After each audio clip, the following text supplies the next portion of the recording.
I sense a lot of outrage, I would say outright resentment from the salaried middle class that views itself as being, the group that is carrying an unfair share of the burden.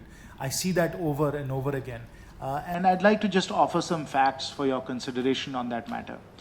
Number one, there is a fallacy and urban myth that only 3% of India's taxpayers are actually paying taxes.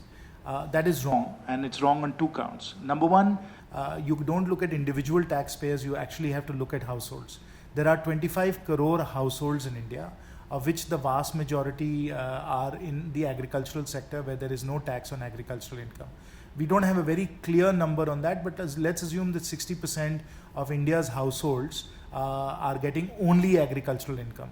That would mean that 15 million out of the 25 crore are already out of the ambit because they only generate agricultural income. That leaves us with 10 crore households.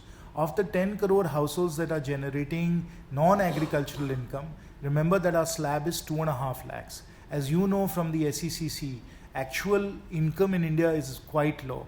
So the fact that we have some 4 crore plus taxpayers, 4.5 crore taxpayers or so, out of 4 crore tax filers, 4.5 crore tax filers, out of a total pool of 10 crore possible tax filers or 10 crore possible households, tells you with the 2.5 lakh crore exemption that we are getting the vast majority of people into the tax net.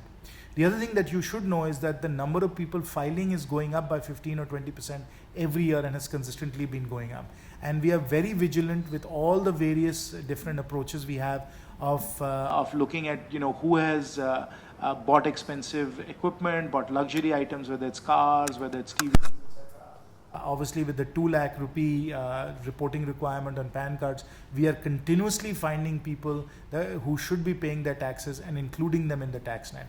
So it is a real fallacy. It's a real fallacy to believe that the tax net in India is not already quite robust in terms of pulling everybody into the tax net. So we actually are pulling people into the tax net quite aggressively, and in terms of the number of people who should be filing, households that should be filing, I think we've got a very good handle on that. So that's one aspect of the middle class. The other aspect of who's paying taxes and not paying taxes, remember that indirect taxes account for at least half of total taxes, and everybody is paying indirect taxes.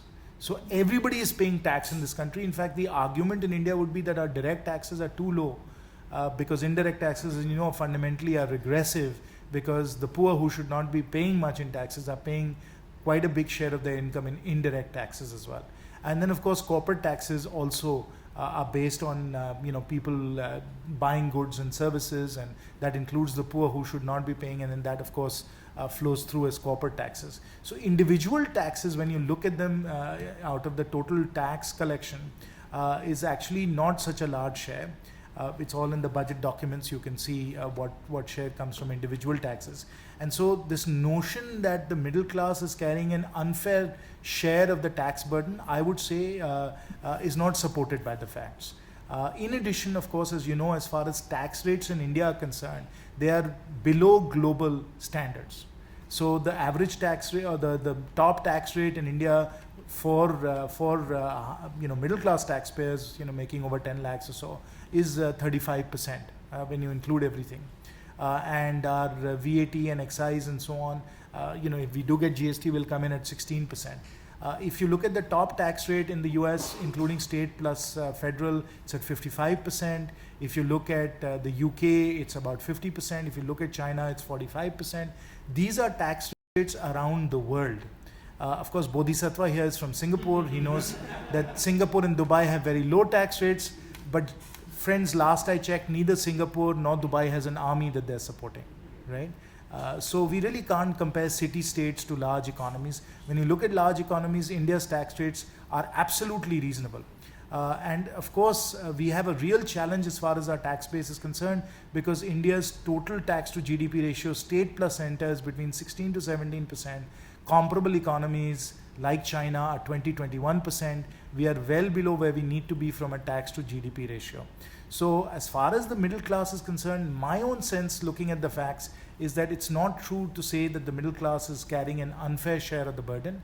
The middle class is carrying the tax burden that it should in any civilized society. Rates are reasonable in India. Our indirect taxes are a large contributor, and that burden falls equally on both the poor and the middle class and the rich. And therefore, I don't believe that I would personally feel that this particular view is strongly supported by the evidence.